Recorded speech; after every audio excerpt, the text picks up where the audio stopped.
এবারে আমাদের যাত্রার পর্ব তুঙ্গনাথ দর্শন। আমরা এখন চোপতা ভ্যালিতে। গতকাল আমরা কেদারনাথ মন্দির থেকে ফিরেছি। কেদারনাথ থেকে হেলিকপ্টারে প্রথমে ফিরেছি ফাটাতে, সেখানে আমাদের গাড়ি রাখাই ছিল। সেখান থেকে গুপ্তকাশী উকিমঠ হয়ে আমরা পৌঁছেছিলাম চোপতা ভ্যালিতে। দূরত্ব প্রায় 55 কিলোমিটার। এখানে ফিরতে সময় লেগেছিল প্রায় 3 ঘন্টা। এখানে আমাদের বুকিং ছিল ইডেন ক্যাম্প নামে এক নেচার ক্যাম্পে। রাত্রিতে তাঁবুতে ছিলাম।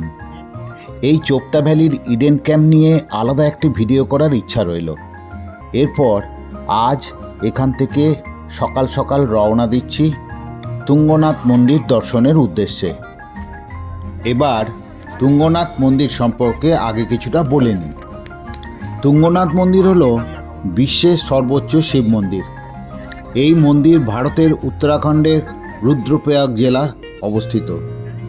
এটি গাড়োয়াল হিমালয়ে, বিশেষ করে চোপতা অঞ্চলে অবস্থিত। এই মন্দিরটি সমুদ্রপৃষ্ঠ থেকে 3680 মিটার বা 12,073 ফিট উচ্চতায় দাঁড়িয়ে আছে, যা এটিকে বিশ্বব্যাপী সর্বোচ্চ শিব মন্দিরে পরিণত করেছে। এটি চোপতা থেকে প্রায় 3.5 কিলোমিটার একটি মনোরম ট্র্যাকের মাধ্যমে মন্দিরটিতে পৌঁছানো যায়। ট্র্যাকটি অপেক্ষাকৃত মাঝারি সবুজ তৃণভূমি, ঘন অরণ্যের মধ্যে দিয়ে অতিক্রম করে এবং দূরে তুষার ঢাকা চূড়ার প্যানোরামিক দৃশ্য দেখতে দেখতে পৌঁছানো যায়। তুঙ্গনাথ উত্তরাখণ্ডের পঞ্চকেদার মন্দিরগুলির মধ্যে একটি। বাকি মন্দিরগুলি হল কেদারনাথ, মধ্য মহেশ্বর, রুদ্রনাথ এবং কল্পেশ্বর। সুন্দর ভূভাগ এবং বিশিষ্ট তীর্থস্থানগুলির মধ্যে একটা সংমিশ্রণ উত্তরাখণ্ড দর্তহীনভাবে দেবভূমি নামে পরিচিত। বিখ্যাত পঞ্চকেদার তীর্থযাত্রা সার্কিট সহ আধ্যাত্মিক যাত্রায় প্রতি বছর কয়েক লক্ষ লোক এই রাজ্যে আসেন। এটি গাড়োয়াল হিমালয়ের ভগবান শিবের সবচেয়ে পূজনীয় 5টি মন্দিরের তীর্থযাত্রা। পঞ্চ শব্দের অর্থ 5 এবং কেদার ভগবান শিবের আরেকটি নাম। কেদারনাথ, মধ্য মহেশ্বর, তুঙ্গনাথ, রুদ্রনাথ এবং কল্পেশ্বর হল পঞ্চকেদার মন্দিরের নাম। ভগবান শিবের এই প্রাচীন মন্দিরগুলি ভারতীয় মহাকাব্য মহাভারতের সঙ্গে উল্লেখযোগ্যভাবে জড়িত এবং পাণ্ডবদের দ্বারা নির্মিত বলে মনে করা হয়। কম বেশি এই 5টি মন্দিরের প্রত্যেকটিতে হিমালয়ের পটভূমিকায় বিস্ময়কর ভূভাগের বিস্তৃত সৌন্দর্যের মধ্যে সুন্দরভাবে পথ করা হয়েছে। আধ্যাত্মবাদের এই চূড়াগুলির মধ্যে বিশাল অনুভূতি ভক্ত এবং প্রকৃতিপ্রেমীদের সমানভাবে তাড়িত করেছিল। আমরা এখন মন্দিরে যাবার রাস্তা, যেখান থেকে ট্রেকিং পথ শুরু হয়, সেখানে চলে এসেছি।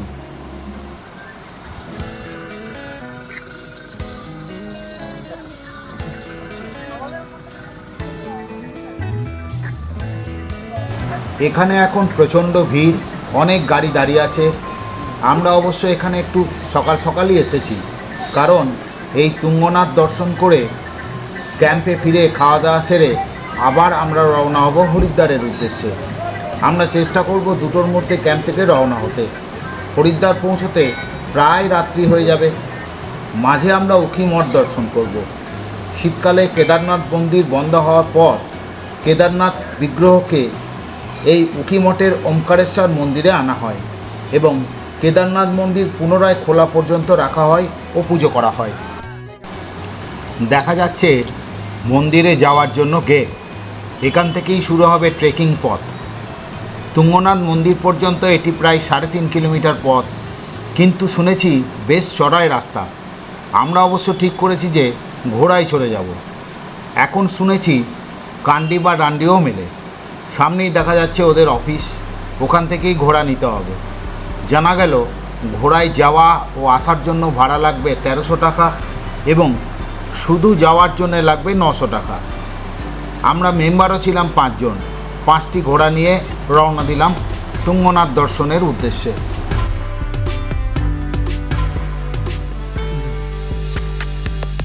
ঘোড়ায় আমার প্রথম চড়া। আমাকে বলা হলো যখন ঘোড়া ওপরের দিকে উঠবে তখন যেন সামনের দিকে ঝুঁকে থাকি, এতে ব্যালেন্স ঠিক হবে। একে প্রথম ঘোড়ায় চড়া, তার ওপরে এবড়ো খেবড়ো রাস্তা, একে ঠিক রাস্তা বলা যাবে কিনা সন্দেহ। ভয়ে প্রথম দিকে ঘোড়ার পিঠে উঠে ক্যামেরা চালু করতে পারেনি, পরে অবশ্য কিছুটা ধাতস্থ হওয়ার পর ক্যামেরা চালু করতে পেরেছি। এই দেখুন, এই হচ্ছে রাস্তার নমুনা। বেশ কিছুটা পথ আসার পর এখন ঘোড়ার বিশ্রাম নেবার সময়। মাঝখানে দেখলাম জলখাবারও ব্যবস্থা আছে ঘোড়াদের। আমরা এখানে বিশ্রাম নিয়ে একটু সেই ফাঁকে কফিও খেয়ে নিলাম। এখন একটু পুরাণের কথায় আসি। হিন্দু পুরাণ অনুসারে শিব এবং তার স্ত্রী পার্বতী উভয়েই হিমালয়ে থাকেন। শিব কৈলাস পর্বতে থাকেন, পার্বতীকে শৈলপুত্রীও বলা হয়, যার অর্থ পর্বতকন্যা।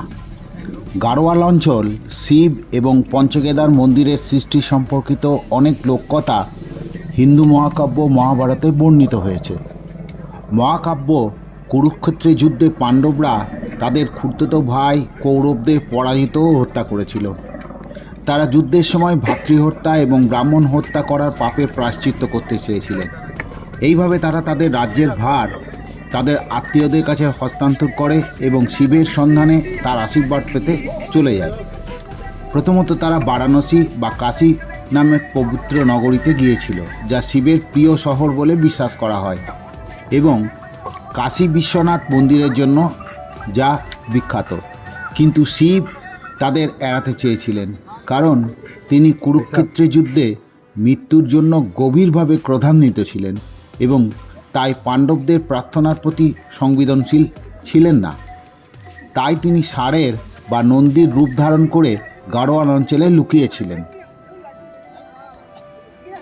হিন্দু পুরাণ অনুসারে বারাণসীতে শিবকে না পেয়ে পাণ্ডবরা গাড়োয়াল হিমালয়ে গিয়েছিলেন। ভীম পঞ্চপাণ্ডব ভাইয়ের মধ্যে দ্বিতীয়। তারপর তিনি 2 পাহাড়ে দাঁড়িয়ে শিবকে খুঁজতে লাগলেন। তিনি গুপ্তকাশীর কাছে একটি ষাঁড়কে চড়তে দেখেছিলেন। এই গুপ্তকাশী নামটি হয়েছিল শিবের লুকিয়ে থাকা নিয়ে। ভীম তৎক্ষণাৎ ষাঁড়টিকে শিব বলে চিনতে পারলেন। ভীম ষাঁড়টিকে তার লেজ এবং পিছনের পা দিয়ে ধরেছিলেন, কিন্তু ষাঁড়রূপী শিব মাটিতে অদৃশ্য হয়ে গেলেন এবং পরে কিছু অংশে আবার আবির্ভূত হন কেদারনাথে কুঁজরূপে, তুঙ্গনাথে বাহুরূপে, রুদ্রনাথে মুখমণ্ডল রূপে, মধ্যমহেশ্বরের নাভি এবং পেটের উপরিভাগ রূপে এবং চুল ও মাথা রূপে কল্পেশ্বরে।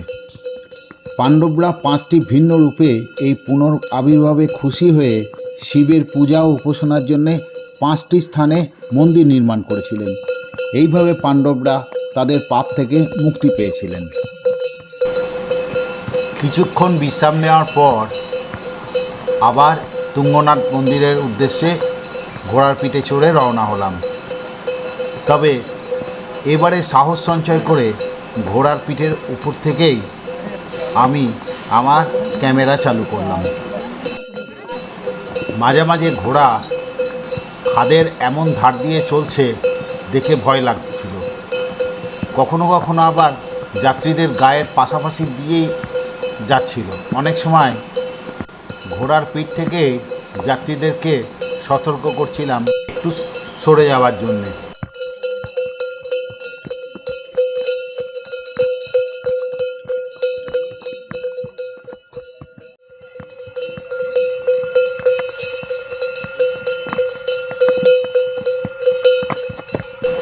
অবশেষে আরও কিছুটা যাওয়ার পর দূর থেকে মন্দিরের চূড়া দেখা যেতে লাগলো।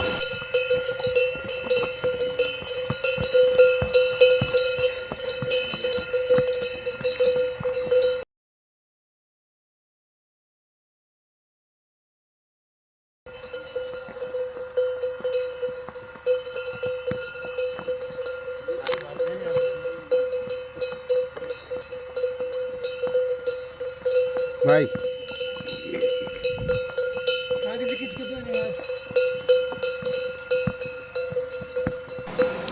ঘোড়াতে চড়ে এই পর্যন্ত আসার পর বাকিটা কিন্তু পায়ে হেঁটেই যেতে হবে। যত ওপরের দিকে উঠে যাচ্ছি আস্তে আস্তে গাছপালার সংখ্যা অনেকটা কমে এসেছে। দূর থেকে দেখা যাচ্ছে ফরেস্ট বাংলো।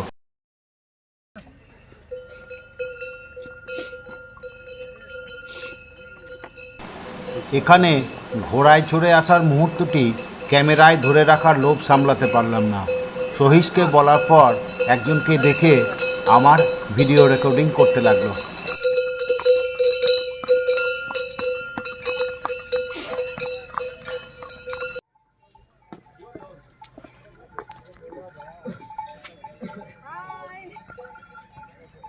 এরপর আমার বাকি সঙ্গীরাও একে একে ঘোড়ায় চড়ে এখানে পৌঁছে গেল।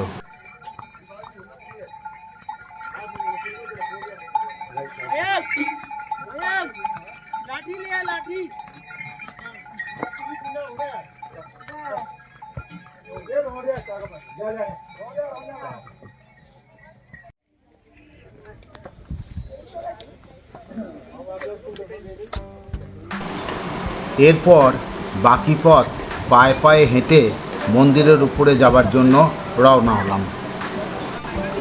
আকারে তুলনামূলকভাবে ছোট হলেও তুঙ্গনাথ মন্দিরটি জটিল পাথরের খোদাই এবং একটি স্বতন্ত্র হিমালয় শৈলীসহ চমৎকার স্থাপত্যের নিদর্শন। এই মন্দিরে আসার সময় চারিপাশে গাড়োয়াল হিমালয়ের মনোমুগ্ধকর সৌন্দর্য, তুষারবৃত্ত চূড়া, আলপাইন তৃণভূমি এবং রডোডেনড্রন এবং ওকের ঘন বন দেখা গেল। জীবনের কোলাহল থেকে দূরে মন্দিরের দূরবর্তী অবস্থান একটি নির্মল এবং শান্ত পরিবেশ প্রদান করে। ফটোগ্রাফার এবং প্রকৃতি উৎসাহীরা তুঙ্গনাথ মন্দিরের দৃশ্য এবং বিভিন্ন ঋতুতে হিমালয়ের সৌন্দর্য ধরে রাখার সুযোগের জন্য আকৃষ্ট হয়।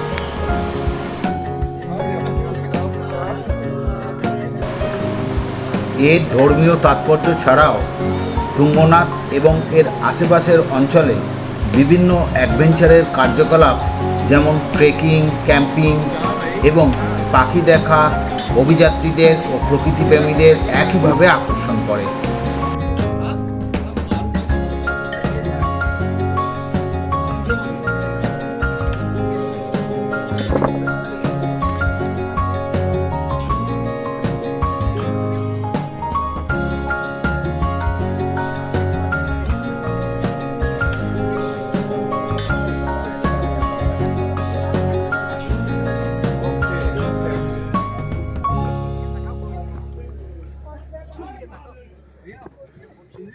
ভিডিও করছে।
মন্দিরের উপরে এসে দেখা গেল মন্দির দর্শনের লাইন। একে একে আমরাও দর্শনের জন্য লাইনে দাঁড়িয়ে গেলাম। এই সময় ভিড় খুবই কম। আসলে এখানে যত সকাল সকাল পৌঁছানো যাবে লাইনও তত কম হবে। এরপর আরও জানা গেল মন্দির বেলা 1টার পর 1 ঘন্টার জন্য অর্থাৎ বেলা 2টো পর্যন্ত মন্দিরের আরতির জন্য বন্ধ থাকে। এই সময়ে পুজো দেওয়াও যাবে না বা গর্ভগৃহেও প্রবেশ করা যায় না। আবার বেলা 2টোর পর যখন মন্দিরের দরজা পুনরায় দর্শনার্থীদের জন্য খোলা হয় তখন সেই সময় কাউকে আর গর্ভগৃহে প্রবেশ করতে দেওয়া হয় না। তাই মন্দিরে পুজো দিতে গেলে এবং সেই সঙ্গে গর্ভগৃহে প্রবেশ করার সুযোগ নিতে হলে বেলা 12টার মধ্যে পৌঁছানো ভালো।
हो जाती है कि गरम लगने लगता है, जलने लगता है।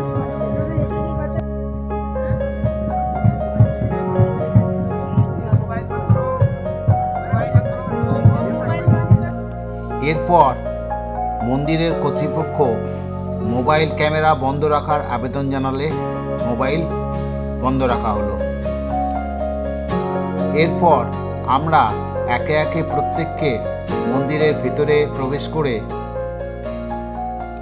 বিশেষ করে গর্ভগৃহে প্রবেশ করে পুজো দেবার সুযোগ পেলাম। এরপর বেলা 1টায় মন্দির আরতি শুরু হলো।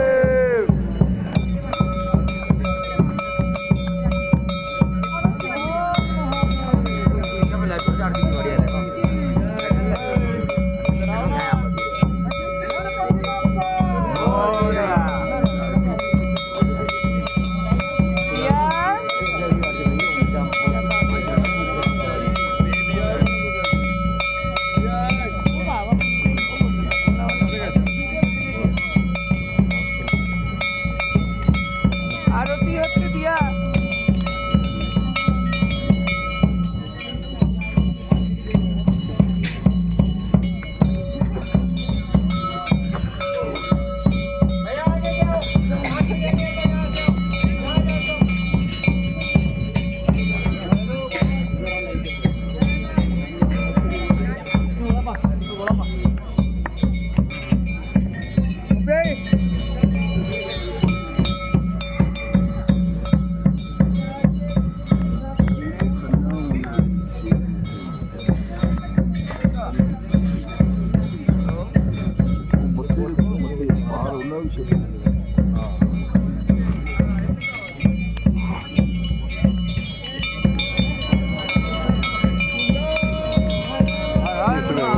ওইদিকে ভালো ছিল না, কিন্তু সামনে একটা দেখা যেত না।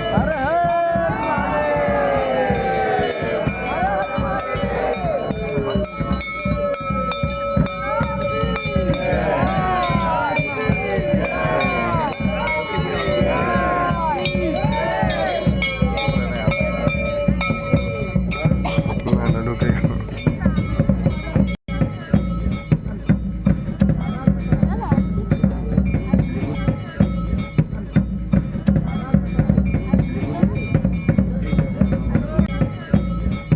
এই মন্দিরের পুরোহিত হলেন মক্কুমাত গ্রামের একজন স্থানীয় ব্রাহ্মণ। অন্যান্য কেদার মন্দিরের পুরোহিতরা যেখানে দক্ষিণ ভারত থেকে এসেছেন। বলা হয় যে মক্কুমট গ্রামের মৈথানি ব্রাহ্মণেরা এই মন্দিরে পুরোহিত হিসাবে দায়িত্ব পালন করেন। শীতের মরশুমে মন্দিরটি বন্ধ করে দেওয়া হয় এবং দেবতার প্রতীকী মূর্তিটি এখান থেকে 29 কিলোমিটার দূরে মক্কুমট গ্রামের মার্কেন্ডেশ্বর মন্দিরে স্থানান্তরিত করা হয়। এটি উখিমঠের দিকে চোপতার 10 কিলোমিটার আগে দুগ্গল বৃদ্ধার কাছে অবস্থিত। এরপর আবার সেই একই রাস্তা ধরে ঘোড়ায় চড়ে ফেরা। তবে উপরে আসার সময় ঘোড়ায় চড়ে আসার চেয়ে ফেরার সময় ঘোড়ায় চড়া বেশ কষ্টকর, কেননা বেশিরভাগ ক্ষেত্রেই এবড়ো খেবড়ো পাথরের রাস্তা ধরে নামার সময় ঘোড়া বেশ লাফায়, ফলে কোমরের উপর বেশ চাপ পড়ে। তবে লাফানোর সময় একটু সতর্ক থাকলে কম চাপ পড়ে।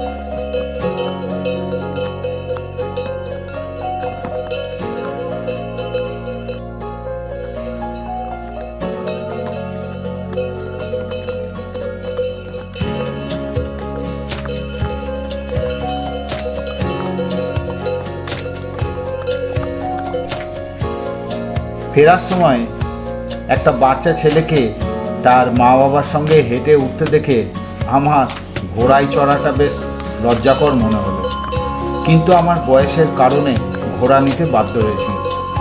তাছাড়া আমাদের ফেরার তাড়াও রয়েছে। তবে বোঝা গেল আসার সময় ঘোড়া নিলেও ফেরার সময় ঘোড়া না নিলেও কোনো অসুবিধা নেই, বরং সুবিধাই বেশি। তাতে একটু সময় লাগুক তাও আচ্ছা।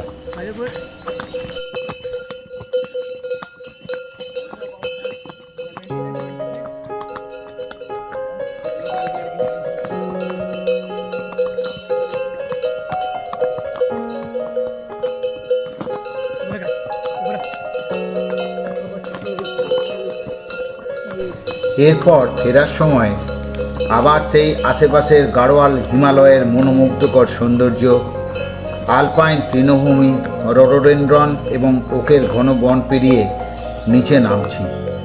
এবারে সময়ভাবে চন্দ্রশিলা দর্শন করা গেল না।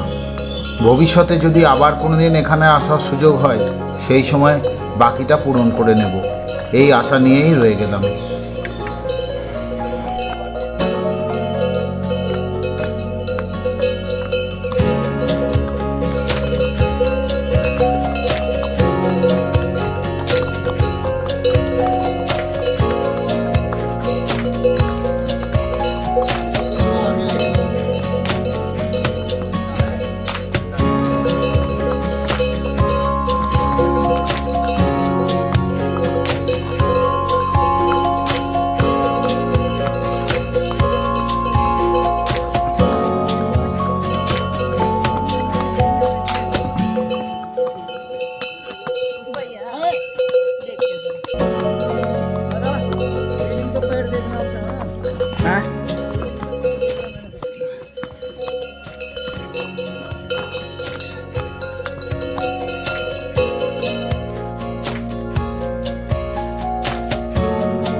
ज्यादा पतली तो नहीं है।